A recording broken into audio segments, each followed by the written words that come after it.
الشركات دلوقتي بقت بتقيّم المبرمج من قبل حتى ما تكلّمه.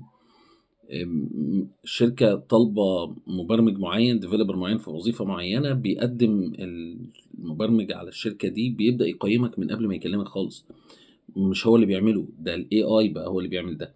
بقت في برامج دلوقتي زي Codacy بتقدر تقيّم المبرمج من خلال الGitHub بتاعه، تدخل على الشغل تقيّم المشاريع بتاعتك، تقارنك بآلاف المبرمجين على مستوى العالم، تشوف مستوى الكود اللي أنت كاتبه بتعمل testing والّا لأ، bugs الcommits اللي أنت عاملها، فالحاجات دي كلّها تخلّي الشركة تقيّمك من قبل ما تدخل. طَب أنا أعمل إيه عشان أحل المشكلة دي؟